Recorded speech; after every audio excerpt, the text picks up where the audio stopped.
Assalamualaikum warahmatullahi wabarakatuh. Salam sejahtera untuk kita semua.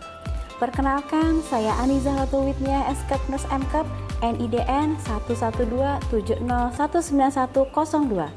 Saat ini, saya adalah dosen tetap Prodi Diploma 3 Keperawatan, Divisi Keperawatan Keluarga dan Komunitas di Istikes Intan Martapura. Izinkan saya untuk memaparkan pernyataan diri dosen dalam unit kerja Tridharma Perguruan Tinggi, PDD UKTPT bidang pengajaran, sebagai salah satu syarat untuk mengikuti sertifikasi dosen tahun ini. Pada kesempatan ini, saya akan memaparkan salah satu mata kuliah yang saya ampu, yaitu keperawatan keluarga yang sesuai dengan bidang keahlian saya. Mata kuliah ini ditujukan bagi mahasiswa program studi Diploma 3 Keperawatan semester 3 dengan kode mata kuliah D3 MKB 514 dan memiliki bobot 2 SKS. Perkuliahan ini diselenggarakan dalam 16 kali pertemuan yang terdiri dari 10 kali pertemuan teori, 4 kali pertemuan praktikum, serta 2 kali pertemuan untuk evaluasi pembelajaran, yaitu ujian tengah semester dan ujian akhir semester. Mata kuliah ini membahas mengenai asuhan keperawatan keluarga yang dilandasi oleh konsep yang terkait dengan keluarga serta pelayanan kesehatan pada tatanan kesehatan primer. Dan fokus yang dibahas dalam mata kuliah ini adalah konsep keluarga dan asuhan keperawatan keluarga meliputi pengkajian, analisa data, diagnosa, prioritas masalah, intervensi dan implementasi berbasis holistic care, serta evaluasi keperawatan dengan menggunakan pendekatan proses keperawatan berdasarkan 3S. Adapun capaian pembelajaran lulusan pada mata kuliah ini adalah CPL 2, yaitu mampu menggunakan ilmu keperawatan keluarga untuk melakukan asuhan keperawatan secara profesional dengan menggunakan pendekatan proses keperawatan. CPL 3, mampu melakukan komunikasi terapeutik dan menguasai keterampilan dasar keperawatan keluarga untuk melakukan asuhan keperawatan pada klien secara mandiri dan kerja tim. CPL 5 mampu memberikan asuhan keperawatan pada individu, keluarga, kelompok, dan masyarakat dengan mengutamakan kesehatan klien dan mutu pelayanan berdasarkan perkembangan ilmu dan teknologi keperawatan untuk meningkatkan kualitas asuhan keperawatan dengan memperhatikan prinsip caring sesuai dengan kode etik profesi yang sudah tertuang dalam RPS dan telah divalidasi oleh Ketua Program Studi. Capaian pembelajaran mata kuliah yang diharapkan antara lain CPMK 1, mahasiswa mampu menguasai tentang pelayanan kesehatan pada tatanan kesehatan primer. CPMK 2, mahasiswa mampu menguasai konsep keluarga. CPMK 3, mahasiswa mampu menguasai konsep keperawatan keluarga. CPMK 4, mahasiswa mampu menguasai konsep asuhan keperawatan keluarga.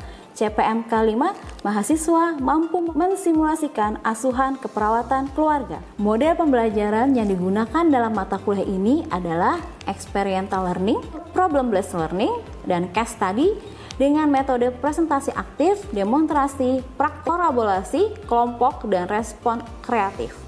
Referensi yang saya gunakan dalam mata kuliah ini adalah buku Konsep Keperawatan Keluarga, Teori Keperawatan, Standar Diagnosa Keperawatan Indonesia, Standar Intervensi Keperawatan Indonesia, Standar Luaran Keperawatan Indonesia, serta artikel jurnal bereputasi berdasarkan hasil penelitian yang saya lakukan mengenai implementasi keperawatan keluarga dengan pendekatan holistic care yang memiliki kebaharuan dengan beberapa jurnal bereputasi agar mahasiswa mampu mengikuti perkembangan ilmu pengetahuan dan teknologi masa kini. Baik, berikut adalah video proses pembelajaran pada mata kuliah keperawatan keluarga dengan materi pada pertemuan 3 tentang konsep keperawatan keluarga. Mari kita simak bersama.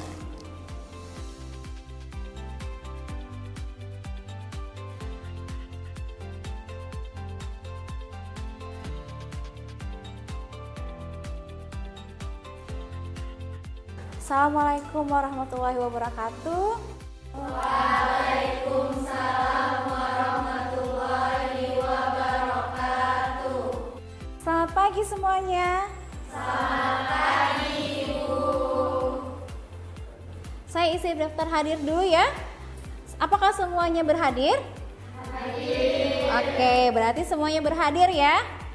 Sesuai janji kita kemarin ya, yang berada di RPS, maka hari ini saya akan melakukan pertemuan ketiga. Waktunya sesuai yang ada di RPS adalah 45 menit. Kita berjumpa lagi di keperawatan keluarga. Untuk kali ini kita melakukan pertemuan ketiga ya. Setelah sebelumnya ada 2 pertemuan mengenai pelayanan primer di masyarakat. Oke. Hari ini kita membahas mengenai konsep keluarga. Apakah sudah disinggung kemarin pada saat pertemuan pertama dan kedua mengenai keperawatan keluarga? Masih ingat apa peran keluarga dalam perawatan primer di masyarakat? Masih. Apa coba? Unit terkecil dalam kesehatan masyarakat. Betul sekali. Wah, oke, hari ini kita meneruskan lagi ya, yaitu tentang keluarga. Sebelumnya kita akan membahas capaian pembelajaran dalam keperawatan keluarga hari ini mengenai konsep keluarga, yaitu ada capaian umum atau disebut dengan tujuan umum dan tujuan khusus. Ini adalah capaian dalam pembelajaran kali ini, ada 2, yaitu tujuan umum dan tujuan khusus. Di mana untuk tujuan umumnya adalah mahasiswa diharapkan mampu memahami tentang tahapan konsep keluarga, dan tujuan khususnya ada 5. Yang pertama, memahami tentang pengertian keluarga, memahami tentang tipe keluarga, memahami tentang tahapan keluarga, dan memahami tentang fungsi keluarga. Dan yang terakhir adalah memahami tentang tugas keluarga itu apa saja. Yang tahu keluarga itu apa? Ya, silakan. Perkenalkan, nama Ayu. Jadi keluarga itu adalah unit terkecil di masyarakat yang terdiri dari ibu, ayah, dan anak. Betul sekali, keluarga adalah unit terkecil di dalam masyarakat. Nah, berikut adalah pengertian-pengertian keluarga berdasarkan para ahli. Yang pertama adalah dari WHO mengatakan bahwa keluarga adalah anggota rumah tangga yang saling berhubungan melalui pertalian emosional dan sosial dari tiap anggotanya. Sedangkan menurut Zakaria di sini dia menyebutkan bahwa keluarga adalah 2 orang atau lebih yang disatukan oleh ikatan-ikatan kebersamaan dan ikatan emosional sebagai bagian dari keluarga. Dan yang terakhir, menurut Mubarak, keluarga merupakan perkumpulan 2 atau lebih yang diikat oleh hubungan darah perkawinan atau adopsi yang tinggal dalam satu atap. Nah, itu adalah pengertian keluarga berdasarkan para ahli. Maka dapat kita simpulkan bahwa keluarga adalah unit terkecil dari suatu masyarakat yang terdiri atas kepala keluarga dan beberapa orang yang terkumpul dan tinggal dalam satu tempat di bawah satu atap dalam keadaan saling ketergantungan. Tadi sudah kita bahas bersama pengertian dari keluarga, maka kalian di rumah, dalam rumahnya, dalam keluarganya ada banyak orang nggak? Ayo, oke, terdiri dari siapa aja yang ada dalam rumah? Ayah, ibu, kakak. Ada nenek nggak? Ada kakek nggak? Ada paman? Ada yang ada yang tidak ada. Banyak kan isinya, dan begitu juga keluarga. Itu termasuk dalam tipe ataupun jenis-jenis keluarga. Kita bahas sekarang ya. Nah, di sini saya mengambil dari Nadirawati 2018. Kalau dari Nadirawati 2018, dia akan membagi tipe keluarga ini menjadi 2, tradisional dan non-tradisional. Kita bahas yang keluarga tradisional dulu. Oke, tadi ada yang menyebutkan kalau di rumahnya terdiri dari ayah, ibu, kakak, dan adik. Hanya itu saja. Maka berdasarkan ini disebut dengan keluarga inti. Jadi ingat, keluarga inti atau disebut dengan nuclear family itu adalah keluarga yang terdiri dari ayah, ibu, dan anak, baik kakak, adik. Ya, oke, disebut dengan keluarga inti. Kemudian tadi juga ada nih yang menyebutkan dalam rumahnya ada nenek, ada kakek, ada paman ataupun bibi. Nah, itu dalam tipe keluarga disebut dengan keluarga besar atau the extended family, ya. Ada yang ketiga, yaitu adalah keluarga dengan orang tua tunggal atau disebut dengan single parent family. Itu apa sih Bu? Nah, biasanya single parent family itu hanya ada satu orang tua maupun ayah, baik ibu yang ada dalam satu rumah tersebut. Mau karena perpisahan perceraian ataupun karena meninggal dunia, baik itu ayah maupun ibu, itu keluarganya disebut dengan single parent family. Bisa dimengerti? Kita masuk lagi ke pembahasan keluarga non-tradisional. Kalau tadi ada keluarga tradisional, sekarang yang kita bahas adalah keluarga non-tradisional. Yang pertama, the unmarried teenager mother, yaitu ada keluarga yang terdiri dari orang tua, terutama ibu dengan anak tanpa ada hubungan pernikahan. Nah, yang kedua adalah the step parent family, yaitu keluarga dengan orang tua tiri.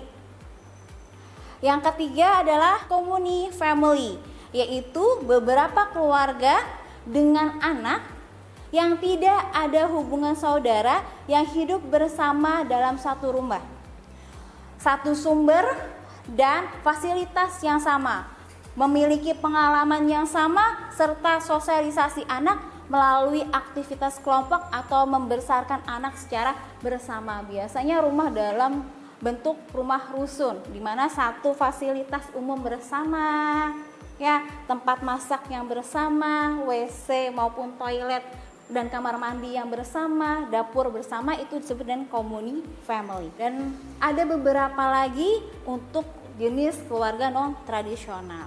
Oke. Sampai dengan yang terakhir adalah geng. Nah, dalam konsep keluarga itu masuk pada tahapan perkembangan keluarga. Oke, tahapan perkembangan keluarga ini biasanya kita menentukannya berdasarkan usia anak pertama. Ya, jadi untuk mengetahui apa sih tugas dan fungsi keluarga pada tahapan keluarga, maka akan dilihat berdasarkan usia anak pertama. Kita bahas yang pertama, yaitu ada tahapan pertama, yaitu ada keluarga baru, beginning family. Ini juga disebut dengan keluarga baru menikah. Sampai mana tahapan ini? Sampai tahapan satu ini, sampai dengan keluarga tersebut memiliki anak. Baru dia bisa meningkat ke tahapan selanjutnya. Pada tahapan ini, pasangan baru memiliki tugas, yaitu untuk membina hubungan intim yang memuaskan di dalam keluarga, membuat berbagai kesempatan untuk mencapai tujuan bersama, termasuk dalam merencanakan anak. Nah, kalau sudah memiliki anak, naik lagi tahapan dan tugas perkembangannya, yaitu adalah tahapan 2, yaitu keluarga dengan kelahiran anak pertama. Di sini, pada tahap ini, keluarga dengan anak pertama, di mana ini adalah merupakan masa transisi suatu pasangan suami istri yang dimulai sejak anak pertama tersebut lahir. Maka tugas pada tahapan ini yaitu kesadaran akan perlunya beradaptasi dengan perubahan anggota keluarga, mempertahankan keharmonisan suatu pasangan suami istri, berbagi peran dan tanggung jawab, juga mempersiapkan biaya untuk anak. Ini ada tugas dan PR untuk tahapan keluarga pada tahap 2. Kemudian kita lanjut lagi, bagaimana ketika anak itu tumbuh menjadi usianya 5 tahun, maka akan naik menjadi tahapan 3, keluarga dengan anak prasekolah atau anak yang masuk usia TK. Pada tahapan ini dimulai sejak anak berusia 2,5 tahun hingga 5 tahun. Adapun tugas perkembangan yang mesti dilakukan ialah memenuhi kebutuhan keluarga, membantu anak bersosialisasi dengan lingkungan, cermat, membagi tanggung jawab, mempertahankan hubungan keluarga, serta mampu membagi waktu untuk dirinya, pasangan, dan anak. Kita naik lagi ke tahap anak usia sekolah, ini sudah masuk pada fase anak memasuki sekolah dasar tingkat pertama.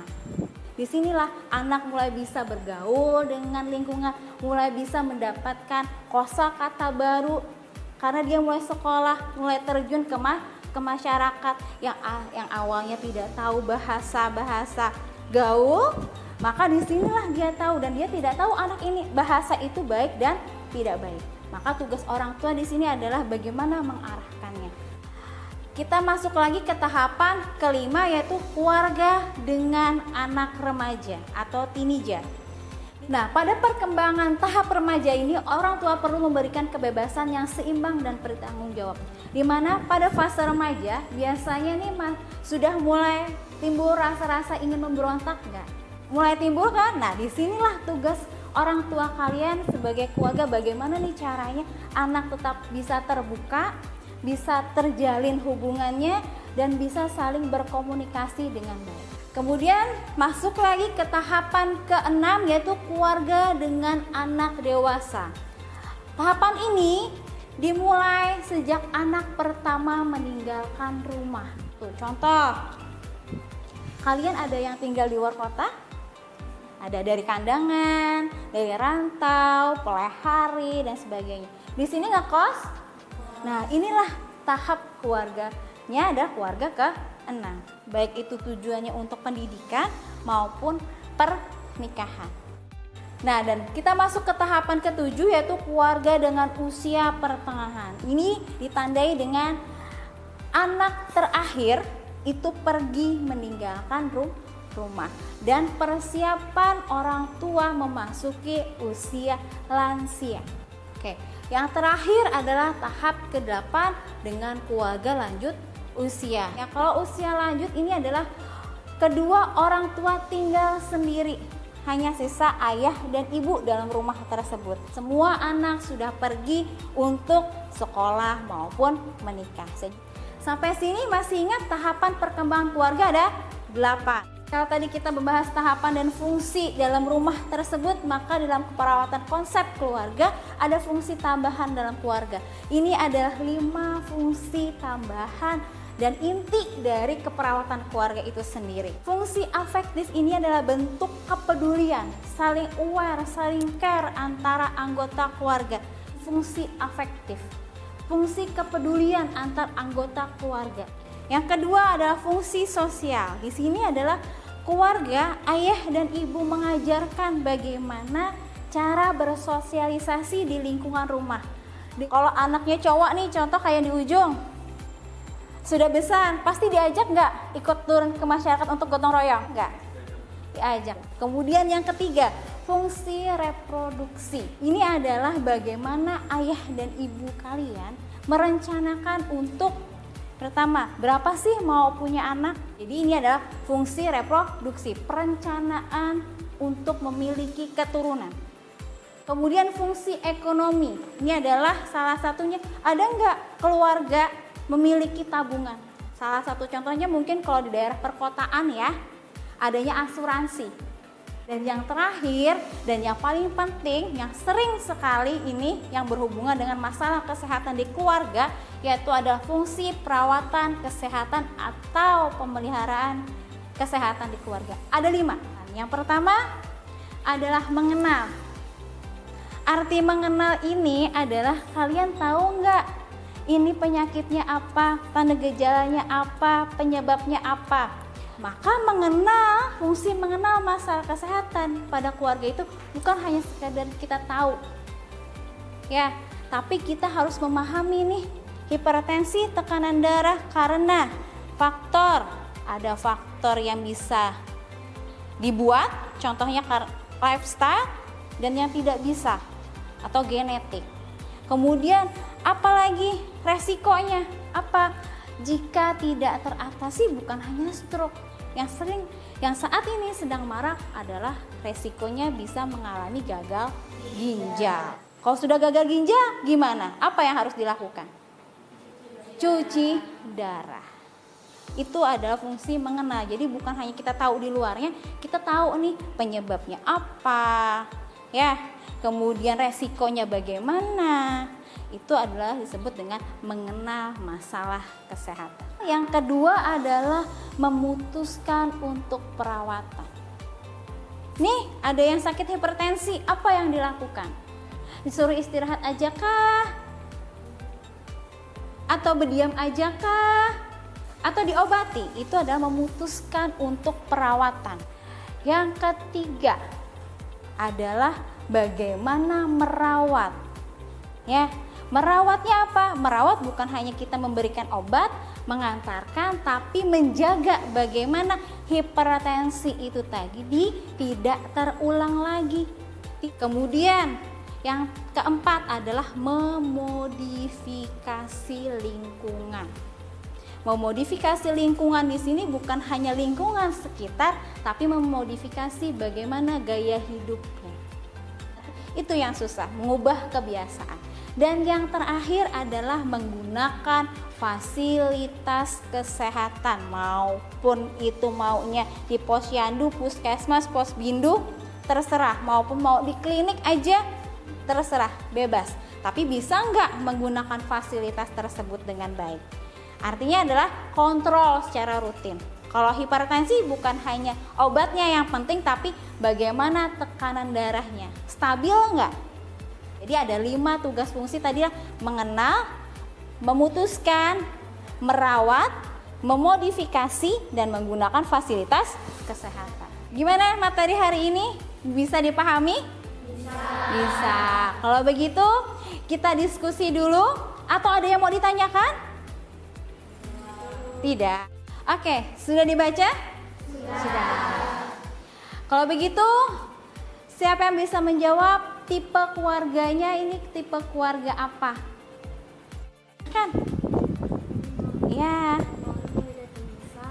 Tipe keluarganya keluarga besar. Oke, betul. Kenapa jadi keluarga besar? Karena ada nenek, terus ada orang tua, anak pertama, anak kedua. Benar sekali, ya.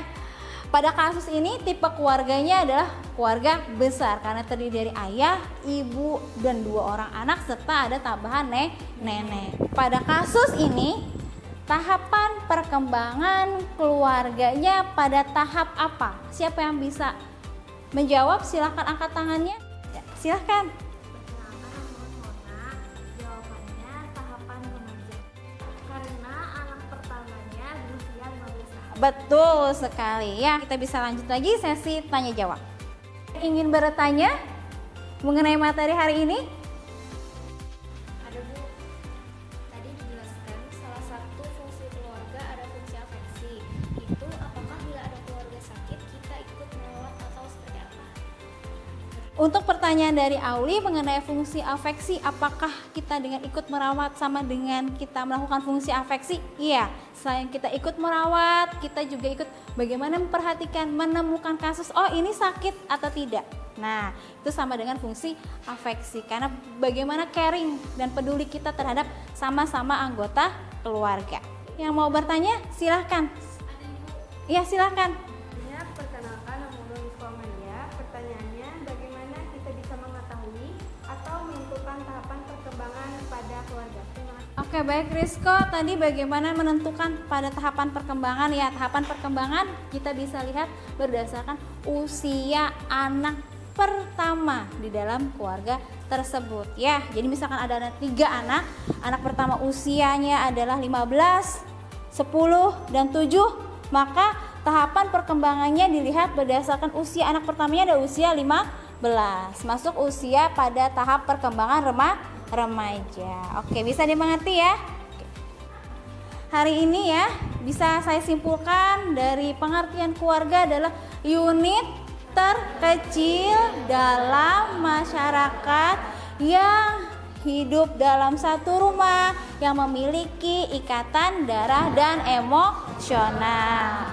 Tipe keluarga ada keluarga tradisional dan non tradisional. Keluarga tradisional ada keluarga keluarga dan keluarga atau disebut dengan single parent family atau keluarga tunggal. Kemudian tahapan perkembangan ada 8. Tahap disebut dengan tahap pasangan baru menikah. Tahap 2, kelahiran anak pertama. Tahap 3, anak usia prasekolah.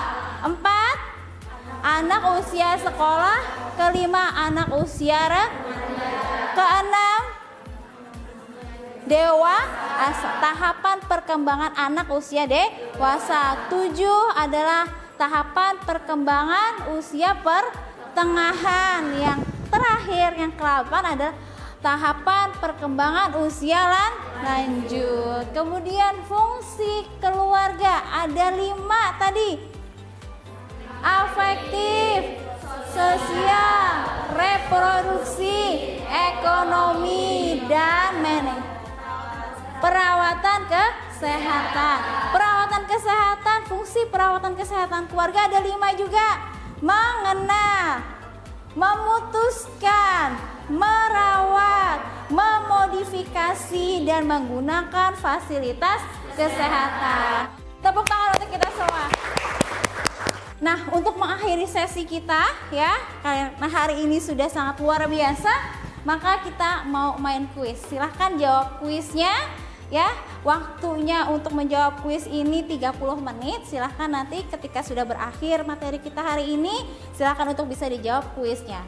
Gunakan handphone masing-masing. Gunakan dengan akun masing-masing karena nilainya nanti akan terlihat masing-masing sesuai dengan akun yang ada. Oke, bisa diterima? Bisa. Oke, saya ucapkan terima kasih atas pertemuan hari ini. Semangat yang luar biasa. Semoga materi hari ini yaitu tentang konsep keluarga bisa bermanfaat untuk bisa kita gunakan ke pertemuan selanjutnya, yaitu pertemuan keempat nanti dengan saya juga ya, mengenai konsep asuhan keperawatan keluarga. Oke, kita janjiannya sesuai yang tertera di RPS ya, minggu depan. Kalau begitu, salah hilaf mohon maaf. Saya akhir dengan wassalamualaikum warahmatullahi wabarakatuh.